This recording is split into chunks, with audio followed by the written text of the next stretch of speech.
guys, it's Artem, still with you, and we'll be here for a long time. What actually do we do when we receive several offers at once? We're happy, right? Our self-importance rises above the mountains of Himalayas. We want to print offer and place them on LinkedIn because now you are worth these companies, this new money, these new cool people. You call your wife and say, "Darling, I got the coveted dream offer. Now we can afford a Nintendo Switch for our family." She starts yelling at you, saying that you only think of yourself, you're a selfish person, we need a hair dryer, but that is another story, right? Regardless, it's difficult to be objective when it comes to emotions surrounding new job offers.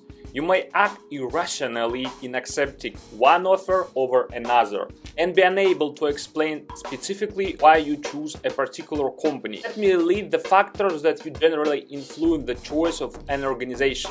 Let me think, let me remember. Of course, they offer higher salaries there. Let's be honest with each other. After a small salary increase, would you rather go to a slightly more expensive restaurant with your friends or buy a suitcase that automatically rolls after you? Or would you rather use the extra money to pay off your mortgage? You may temporarily enjoy the things and expenses, but do not forget it will eventually become boring. Your endorphin production will finally return to its previous level. Keep this in mind, my friend. The next candidate for the title of a very important factor is technologies.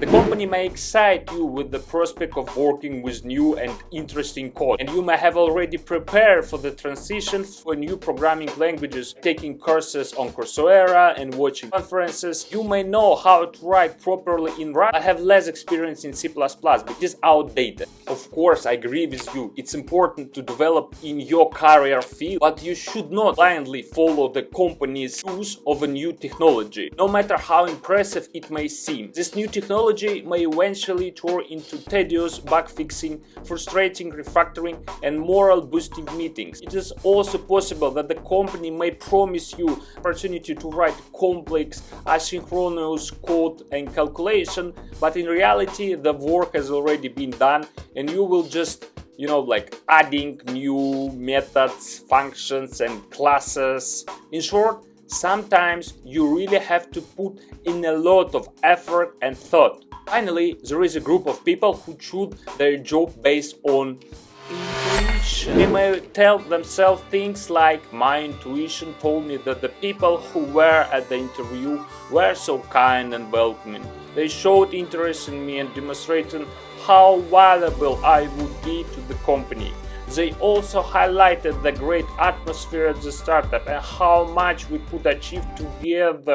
However, this is often a huge and costly mistake. The impression you get during the interview and the positive emotion you feel when you're speaking with the hiring manager may not accurately reflect the final group of people you will be working with. These individuals are often chosen specifically to make you feel more confident in the company, but this is just marketing strategy, has no bearing on reality. Lucky for you, I have something that will help you decide whether to join company B or embrace homelessness and live your best life. The choice is always yours. Just remember, a card box can be a cozy and chic home if you put your mind to it. A wise man once said, "To think with your head, but make a decision with your heart." While this is certainly wise advice, but it's important, I think, to have like a template, framework, or maybe a table to help guide your decision-making process. Trust me, it is worth the effort. For you, I have compiled all the necessary tools to help you make an informed decision. All you have to do is use them and try to be as objective as possible when choosing an organization. So let's see what this article came up with. I based on Alison Ream scorecards, which uses a 5-point scale to evaluate factors that are important to you and the company assessment of these factors. The decision metric then multiplies the selected factors what you chose previously before by the company evaluation of the factor.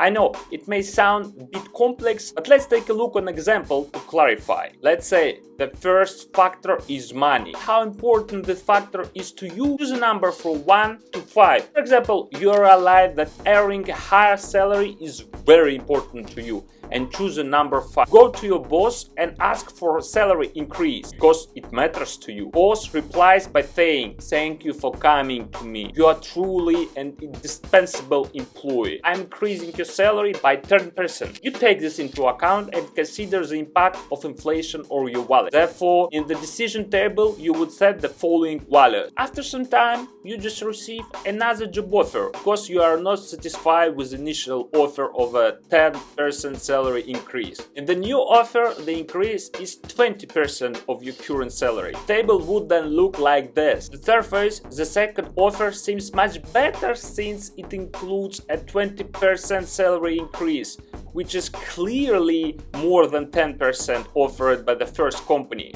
However, it's important to consider other factors that go into the decision-making process. I have identified 3 categories: money, the project, and other factors. Let's just clarify all of this. So in the case of money will be the following: salary is 10% higher, stock options, profit sharing, signing bonus, performance bonus, retirement account, overtime compensation, relocation funds, tuition reimbursement, discount. And of course I understand the project is much more way important than the money. You can get $1 million, but your current atmosphere in your startup is very bad. So that case of the project will be the following: flexible work arrangements. You would like to work remotely on flexible, whatever. Interesting domain. Writing from scratch ability. Technology is what you know. Technology you want to learn. This is like a tool, which of course there is some difference between them. Level of knowledge in the team. Project financial cushion. Confidence in mastering the project. Lack of bureaucracy. Project maturity level. Communication and colleague relations quality. Reducing meeting time opportunity. In the case of the rest, will be as follows: brand awareness. Grow the business. Company reputation. Values and mission statement. Start date. Probation period. Vacation time. Company holidays.